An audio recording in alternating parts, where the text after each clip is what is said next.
Bien, buenos días, compañeros estudiantes. Hoy vamos a estar evaluando o estar compartiendo con ustedes sobre las formas farmacéuticas y las vías de administración. Dentro de los objetivos que traemos es conocer las diferentes formas farmacéuticas utilizadas en la terapéutica, estableciendo la relación entre sus diferentes formas y las vías para su administración. Identificar las presentaciones farmacéuticas más utilizadas, reconocer las características físicas de cada una de las formas farmacéuticas y determinar las diferencias, semejanzas entre las distintas vías de administración.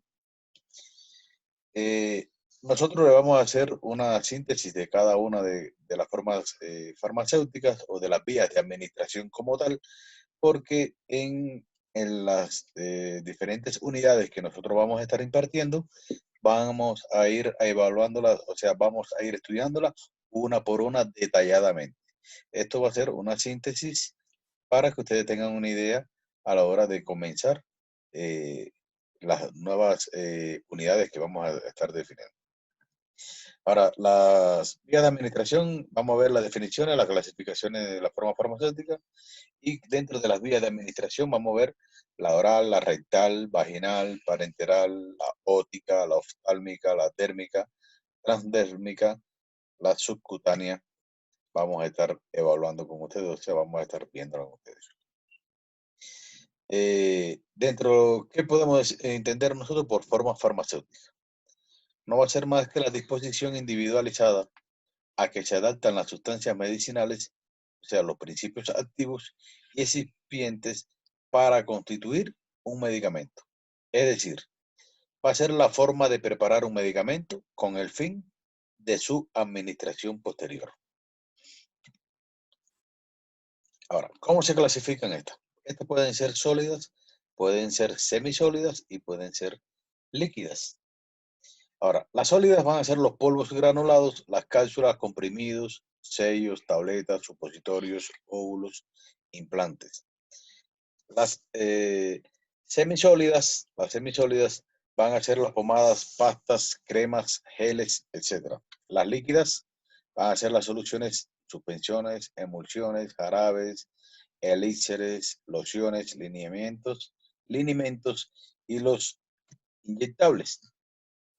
Ahora, según la vía de administración, va a ser oral, que le hemos mencionado anteriormente, rectal y vaginal, que pueden ser los supositorios, enemas, óvulos comprimidos vaginales, los dispositivos intrauterinos. Están las tópicas y la subcutánea, que van a ser la pomada, las cremas, los geles, las pastas, los parches, implantes. La oftálmica y ótica, que ya sabemos que son los colirios, emulsiones, pomadas, insertos oftálmicos, gotas, etc. La parenteral, que va a ser la inyectable, que van a existir distintos tipos de vía. La intravascular, que va a estar dada por la intravenosa e intraarterial.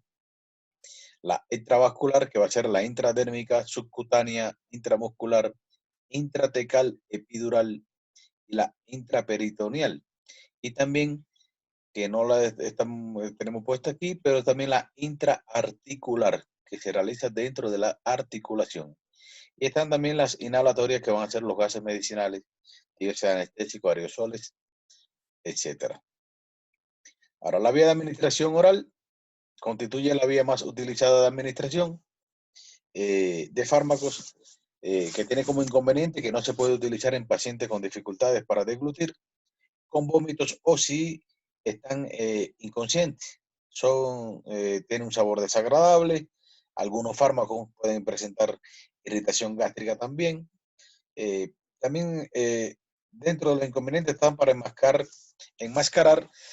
el sabor de las formas farmacéuticas orales. Se utilizan los edulcorantes, que va a ser la sacarosa, que van a ser los jarabes, sacarina, aspartamo y el ciclamato.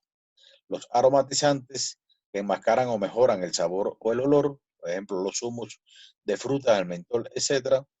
Y está la ciclodextrinas, que encapsulan las moléculas enmascarando olores y sabores desagradables, que vamos a estar viendo algunos medicamentos de esto. Los fármacos se absorben siempre principalmente en el intestino delgado. Gran superficie, ahí como ven en la muestra, gran superficie de absorción, existe un elevado flujo sanguíneo, existe la presencia de bilis, que va a ser tensioactivo, y los mecanismos de transporte activo.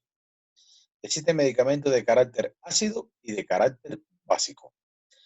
Cuando hablamos de medicamentos de carácter ácido, van a interactuar en el intestino delgado, estómago y colon. Y los básicos van a interactuar en el intestino delgado, colon y estómago como tal. Ahora, ¿qué factores van a influir en la biodisponibilidad de los fármacos por vía oral? ¿Cuáles van a ser estos? La velocidad del vaciamiento gástrico, la forma farmacéutica, o sea, el tipo de medicamento que sea, la motilidad intestinal, muy importante, la presencia de alimento en el estómago y los medicamentos como tal. Van a ser los factores que van a influir en la biodisponibilidad de los fármacos en la vida oral. ¿Por qué hablamos de presencia de alimento? Porque a veces cuando existe presencia de alimento en el estómago, la biodisponibilidad se disminuye como tal, en su velocidad como tal. Y aquí como explicamos en esta diapositiva. Están las formas orales sólidas, que estas presentan una mayor estabilidad química debido a la ausencia del agua. Evitan posibles problemas de incompatibilidad entre principios activos que enmascaran sabores desagradables y se puede regular la liberación de los principios activos. Dentro de las formas orales sólidas están los comprimidos, que tienen como ventaja el bajo costo, la precisión en la dosificación y prolongado periodo de validez, y como desventaja el limitado uso en pacientes que no pueden deglutir, problemas de biodisponibilidad, y las cápsulas que van a ser cubiertas gelatinosas en cuyo interior se encuentran dosificado el frasco, que van a tener como ventaja la buena estabilidad y biodisponibilidad y va a ser de mayor fácil elaboración, y como desventaja un mayor coste que los comprimidos, limitaciones de contenido que no pueden fraccionarse ni ser utilizadas por pacientes con problemas de deglución. Otra forma farmacéutica de liberación modificada, que van a ser aquellas en las que la velocidad y el lugar de liberación de la sustancia o sustancias activas es diferente del de la forma farmacéutica, de liberación convencional administrada por la misma vía. ¿Qué ventaja va a tener? Mejores pautas posológicas, mejor perfil farmacocinético y reducción de efectos adversos. Dentro de las desventajas, van a ser que no se pueden fraccionar, no son aptas para pacientes con problemas de deglución y existe un peor control en situaciones de sobredosis o reacciones adversas. Otras formas orales van a ser los polvos. Cada dosis se administra previamente por preparación de una solución extemporánea en agua u otra bebida, que son dosis unitarias de siempre, que pueden venir en bolsas y papelillo. Están los granulados también, están los sellos, están los liofilizados, que son formas muy porosas e hidrófilas y fácilmente dispersables en agua. Están también los comprimidos, que pueden ser normales, pueden ser efervescentes, pueden ser masticables, pueden ser sublinguales, existen las grajeas también, y están los que tienen recubrimiento pelicular, que van a estar dados por la membrana de un polímero que pueden ser gastroresistentes, o sea, hacia la absorción intestinal, que no deben ser fraccionados por la pérdida de estabilidad y o biodisponibilidad como tal del medicamento. Dentro de los tipos de cápsulas están las cápsulas duras y están las cápsulas brandas. Ahí mostramos en la diapositiva aquellas duras, que son las que tienen un relleno sólido o semisólido, formadas por dos valvas que encajan una dentro de la otra. Estas van a tener siempre una buena disponibilidad y estabilidad y va a ser de fácil elaboración. Y las cápsulas blandas, disculpen, tienen un relleno líquido, que son soluciones oleosas de vitaminas liposolubles, hormonas formadas por una sola pieza como tal, que van a tener una gran exactitud de dosis, que protege al principio activo de la hidrólisis u oxidación en el medicamento como tal. Las formas de liberación acelerada, que van a estar las formas sólidas, que se disuelven instantáneamente en la cavidad bucal sin necesidad de administración de líquido.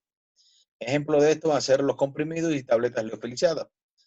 Diferentes sistemas en función del mecanismo de liberación, como los comprimidos de disgregación rápida en contacto con la saliva, los ODIs o los LIOTATs, que son los bucos dispersables, que ahí existen distintos tipos de esto, que tienen como ventaja la mayor facilidad de la administración como tal del medicamento.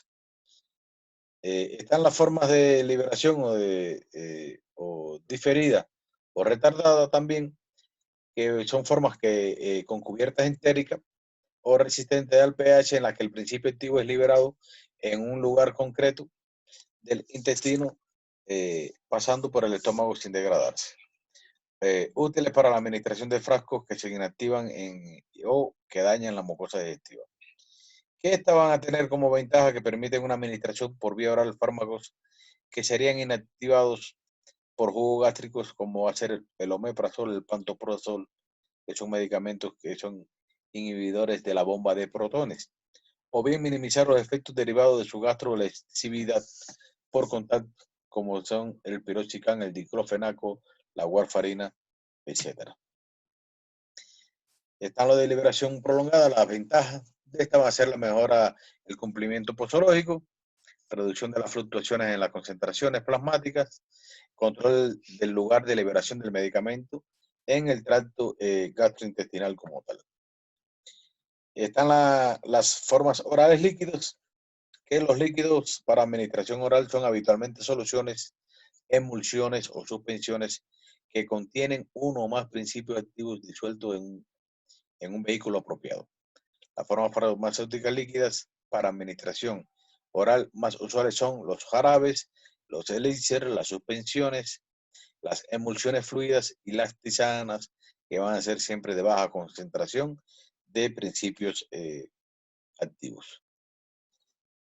Las ventajas de ellas van a ser que liberan rápidamente el principio activo de alta biodisponibilidad en velocidad.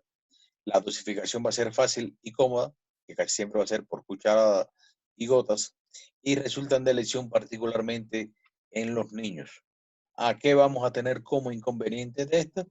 Que van a ser de mayor contaminación microbiológica por la adición de conservantes casi siempre y de menor estabilidad del principio activo.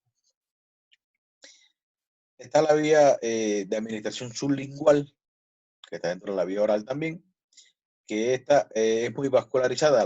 La mucosa sublingual va a ser muy vascularizada y va a tener una rápida velocidad de absorción. Siempre hay ausencia de efecto de primer paso. Ojo con esta frase que le estoy diciendo, ausencia de efecto del primer paso. Eso es objetivo de examen de administración de medicamentos. Por eso decimos que la mucosa sublingual está muy vascularizada y de rápida velocidad de absorción, por lo que existe una ausencia de efecto del primer paso. Podemos poner alguna pregunta. ¿Cuáles son las vías de administración que existe ausencia de efecto del primer paso? Ya podemos estar viendo una en estos momentos, la sublingual. Recuerden y graben esto siempre. Las formas farmacéuticas van a ser comprimidos y aerosoles, que los comprimidos van a ser redondeados, elípticos o biconvexos, sin ángulos y lo más pequeños posibles para minimizar la secreción de saliva y la deglución. Y los aerosoles, todos sabemos que pulsar del spray con el dedo índice dirigiendo el chorro a la región sublingual, cerrar la boca y permanecer unos segundos sin deglutir, sin tragar, para facilitar la absorción rápida del medicamento. Estos vías nosotros lo utilizamos a veces en pacientes con hipertensión arterial para disminuir las cifras de la tensión arterial de forma rápida, no de forma brusca, fíjense, pero sí de forma rápida. Existen medicamentos también, como por ejemplo la nitroglicerina, que se usa casi siempre sublingual, que la utilizamos en aquellos pacientes que tienen insuficiencia cardíaca, que tengan alguna arritmia cardíaca, etcétera, etcétera, para tratar de compensarlo lo más pronto posible. por la rapidez en que tiene la vía eh, sublingual, la rápida absorción del medicamento. Está la vía de administración rectal también, que tiene una absorción más lenta que la gastrointestinal, que dentro de la forma farmacéutica van a estar los supositorios, que todos conocemos cómo son los tipos de supositorios, los enemas, que van a ser siempre formas farmacéuticas líquidas de absorción colónica y elevada biodisponibilidad en velocidad. Siempre se van a utilizar fármacos lipófilos. Quiere decir que va a tener una acción rápida, una biodisponibilidad. Al tener biodisponibilidad, velocidad es elevada, quiere decir que la absorción del medicamento va a ser rápida también. Por ejemplo, un niño que esté convulsionando, que tengamos dificultades para administrar el medicamento por vía parenteral, se lo podemos suministrar por vía rectal de forma inmediata en un estatus convulsivo y la convulsión desaparece de forma inmediata casi siempre. Experiencia de eso tengo porque he trabajado con niños en la experiencia que tengo de más de 20 años en el sector de la salud, por eso le digo que lo he utilizado de esta manera. Tres tipos de acciones van a ser mecánica, que va a tener efecto laxante, la tópica localizada, que va a ser los antimorroidales, y la sistémica, que va a ser los antitérmicos como tal.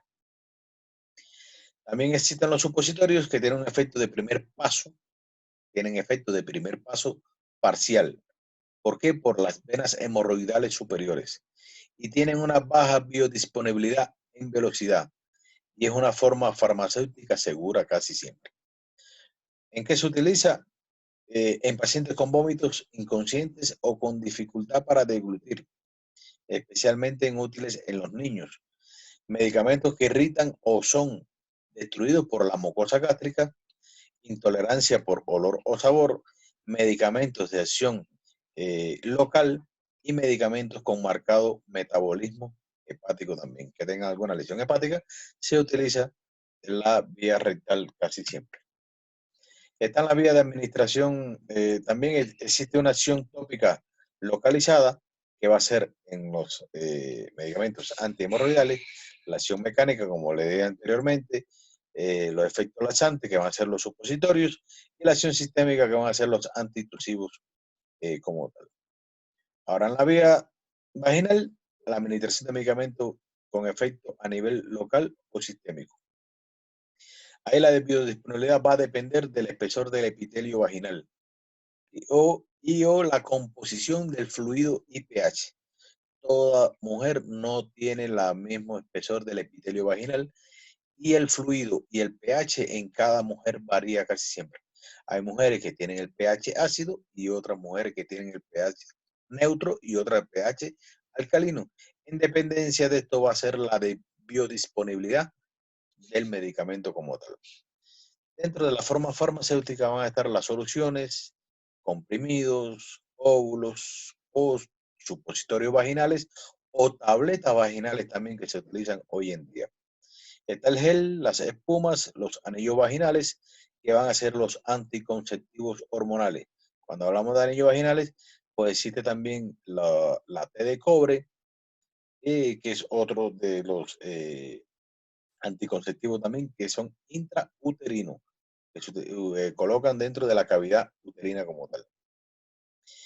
Está también aquí, dentro de esto, pueden utilizarse medicamentos que pueden ser, que tienen una principal utilidad en el tratamiento de las infecciones o de inflamaciones vaginales, como son los antibióticos, los antifúngicos, los antiinflamatorios, anticonceptivos, lubricantes, etcétera, etcétera. Ahí vemos una muestra de un anillo vaginal, cómo se coloca en la entrada del cuello del útero en la mujer casi siempre. El anillo es ahí de esa manera. La T de cobre se utiliza también, pero se coloca dentro en el fondo del útero en la mujer como tal. ¿De acuerdo? Pasamos a la vía de administración parenteral. Aquí, ¿qué tal puede ser? Intravascular y puede ser intravascular. Cuando hablamos de intravascular, nos referimos a la intraarterial, cuando hacemos una disección de vena o una disección arterial, nosotros estamos hablando de esta vía intravascular. ¿Por qué? Porque hay que hacer una incisión en ocasiones o pasar un catéter, un cavafit que llegue hasta la zona donde nosotros queremos. Está la intracardíaca y está la intravenosa como tal. Ahora, cuando nos referimos a las extravasculares, van a ser la intradérmica, la intraperitoneal, intratecal, epidural, la subcutánea y la intraarticular, como mencioné anteriormente, que no estaba en una diapositiva. Inyectables van a ser las disoluciones, emulsiones o suspensiones estériles y apirógenas. ¿En qué caso siempre se va a utilizar la vía parenteral como tal? Aquí les traigo una muestra de algunas eh, maneras o sea, presentaciones de la vía parenteral. En ampollas, y ahí podemos ver ampollas o ámpulas de 1 y de 20 mililitros. Y están también los carpules, que se utilizan en odontología casi siempre, son de mayor frecuencia. Están los frascos para infusión o soluciones de infusión o venoclisis, y están también ahí, podemos observar los frascos o bulbos para, que contienen medicamentos también. Ahora, los inyectables, como dije, esto, ¿cuál va a ser la utilidad de ellos? Siempre van a ser en casos de urgencia, tienen un principio activo que no se absorben por la mucosa gastrointestinal. El principio activo es degradado siempre o inactivado a nivel gastrointestinal. Ejemplo de ello, la insulina en aquellos pacientes que son diabéticos, insulino dependientes. Y esta tiene efecto de primer paso. Es muy elevado y no permite alcanzar niveles terapéuticos adecuados por el efecto de primer paso. Ojo con esto en las utilidades de la vía parenteral. Ahora, la vía de administración intravascular también no hay fase de absorción y mínima variabilidad interindividual. Está la intraarterial y está la intracardíaca. Intraarterial, el medicamento se inyecta directamente en una arteria que irriga un órgano o un sector del organismo. ¿Qué esta van a hacer para contraste en radiología? Para citostático dirigido o a órganos determinados como tal. Y están las intracardíacas, que son únicamente en casos de emergencia. Dígase de la adrenalina al 0,1% en caso de un paro cardíaco que nosotros le aplicamos eso. Está la intravascular, que es la intravenosa por vía, que va a ser una vía de urgencia, que ofrece una respuesta rápida, intensa y sistémica. Tiene como forma, va a ser en bolus o perfusión. Casi siempre se utiliza el antebrazo, la muñeca o vía central, que va a ser en tratamientos largos. Ahí le mostramos algunos, los nombres de alguna vena, como vemos la vena cefálica, la vena cubital, la vena basílica, que sale a través de la vena, o sea, en el trayecto del, del cúbito como tal. Está también la administración de soluciones acuosas. Excepciones de esta van a ser las emulsiones, la vitamina K, que tiene una solución oleosa.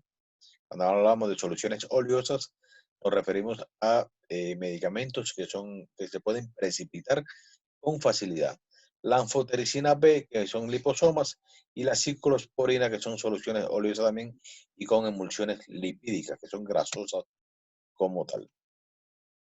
Está la vía inhalatoria, que tiene gran superficie, alta permeabilidad del agua, gases y sustancias. Tiene como utilidad la acción local y se va a utilizar siempre en el tratamiento del asma y de la EPOC. El EPOC no es más que la enfermedad pulmonar obstructiva crónica y tiene una acción sistémica, sobre todo en los anestésicos generales, que se inhala, son inhalatorios para llevar al paciente a un estado de sedación severo. Existen dentro de la forma farmacéutica, pueden ser aerosoles, pueden ser gases y líquidos volátiles también. También vemos aquí los aerosoles, los medicamentos de administración, que lo pueden, algunos medicamentos que le ponemos como ejemplo aquí también. Están las cámaras o tubos espaciadoras también, que pues, se utilizan en, en las salas de hospitalizaciones casi siempre y en los cuerpos de urgencia también. Está la nasal, que tiene una acción sistémica, una vía de administración alternativa a la parenteral en aquellos frascos cuya administración oral no es posible, o sea, los péptidos. Está la acción local, que son vasoconstrictores, descongestionantes nasales, antialérgicos y antiinfecciosos también, que se utilizan en eso. La oftálmica tiene una absorción rápida y tiene una acción local también. Y el fármaco siempre debe presentar cierta lipofilia, pero con un mínimo de hidrosolubilidad para que pueda difundir casi siempre. Pueden usarse en gotas, pomadas, sistémica de sesión modificada, etc. También se utilizan fármacos que pueden ser antiinflamatorios, antihistamínicos, tratamiento para el glaucoma, para dilatar pupilas, etc. Está la térmica, también que van a ser preparados con acción local para aplicar sobre la piel, o sea, sobre la epidermis y la dermis, y o las mucosas también, que pueden tener como forma farmacéutica las pomadas, cremas, geles, hasta como hemos hablado anteriormente.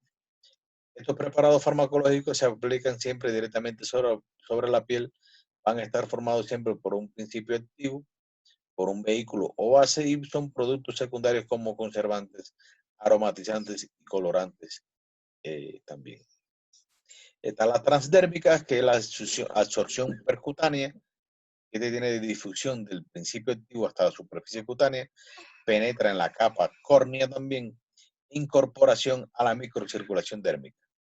Y esto van a ser los parches transdérmicos que permiten el uso de frascos con un estrecho rango terapéutico y evitan la degradación a pH gástrico, y su administración puede interrumpirse de manera inmediata también. Están los parches transdérmicos, ahí podemos ver eh, las vías en que se puede administrar, las ventajas que tienen también, y como resumen, muy importante que los preparados farmacéuticos siempre deben ser estériles. ¿Cuáles van a ser? Los inyectables, los colirios, las pomadas oftálmicas, las soluciones para irrigación que se utilizan para lavados vesicales y los implantes. Y aquí le pongo, ¿qué es un preparado estéril? Va a ser aquel que va a tener toda ausencia de toda forma de vida. Díganse microorganismos, tanto formas vegetativas como de resistencia. Ahora, que no, eh, eh, que no deben ser fraccionados o triturados o machacados. Van a ser aquellas las formas farmacéuticas de liberación controladas, la de cubierta entérica, los comprimidos sublinguales, los comprimidos efervescentes, las grajeas, las cápsulas, los fármacos de estrecho margen terapéutico y los medicamentos con actividades carcinogénicas o teratogénicas como tal. Y las vías de administración que no tienen efecto de primer paso, ojo con esto, que no tienen efecto de primer paso.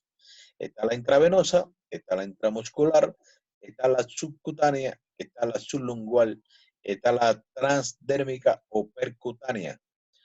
Por tanto, se pueden administrar medicamentos con un elevado efecto de primer paso sin tener que modificar la dosis. Para fármacos con un elevado efecto de primer paso, ¿cuáles van a ser?